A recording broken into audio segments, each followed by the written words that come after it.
Un peu d'histoire avec la guerre du Rif que tu as choisi d'évoquer aujourd'hui. Oui, voilà, comme je l'avais promis à l'antenne vendredi dernier, j'avais promis d'aborder cette guerre méconnue.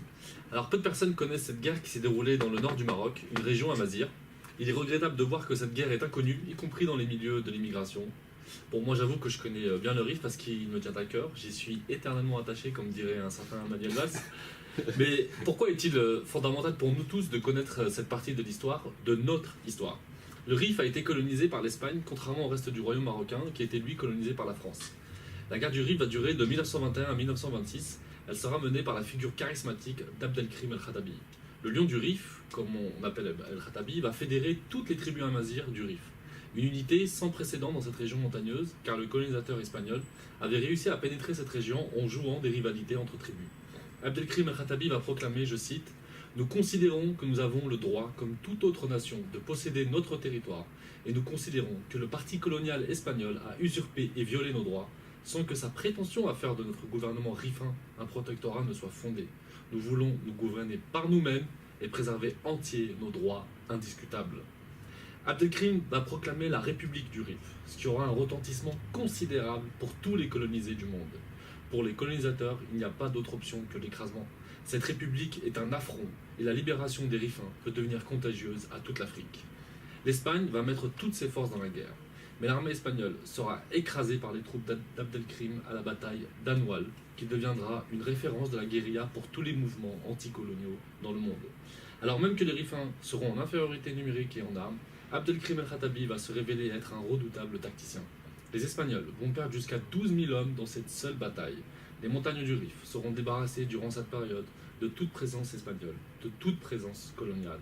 Et les Rifins vont pouvoir y respirer l'air de la victoire et de la libération pour un moment. L'Espagne ne peut laisser un modèle anticolonial se propager. La France non plus. Elle décide à son tour de rentrer dans la bataille pour éviter une contagion dans ses colonies. Entre colons, c'est bien connu, on se soutient. Les Rifins vont donc avoir affaire à deux puissances coloniales, alliées de circonstances. Ne parvenant pas à défaire Abdelkrim sur le terrain, l'Espagne, avec un tout jeune général qui vient d'être nommé, un certain Franco, va utiliser massivement l'aviation. L'aviation est une nouvelle arme pour l'époque. Elle va se montrer efficace contre une guérilla insaisissable. Mais surtout, Franco va ordonner l'utilisation d'armes chimiques sur des populations civiles. C'est une première dans le monde. La guerre du Rif verra la première utilisation d'armes chimiques sur des civils. On en mesure les séquelles encore aujourd'hui. Cette région connaît les taux de cancer de la gorge et du cavum les plus importants du monde. Franco va être aidé dans son entreprise par un autre général français, Pétain. À eux deux, ils vont faire un usage massif du bombardement aérien et de l'artillerie lourde, de nouvelles armes qui tuent des civils en masse. Face aux destructions massives et pour préserver son peuple, Abdelkrim va capituler le 27 mai 1926. Cette guerre du Rif aura un impact considérable sur l'histoire européenne. Si Franco avait perdu cette guerre, il ne serait jamais arrivé à la tête de l'Espagne pour y installer le fascisme. Il en est de même pour Pétain, qui trouvera dans cette guerre coloniale une autre occasion de s'illustrer et d'affirmer son image de chef militaire implacable, qui le mènera au pouvoir en 1939 pour collaborer avec les nazis. Pour tous les anticolonialistes d'aujourd'hui, Abdelkrim est une référence. En 1971, recevant une délégation du Fatah palestinien, Mao Tse-tung leur déclarera « Vous êtes venus pour que je vous parle de la guerre populaire de libération ».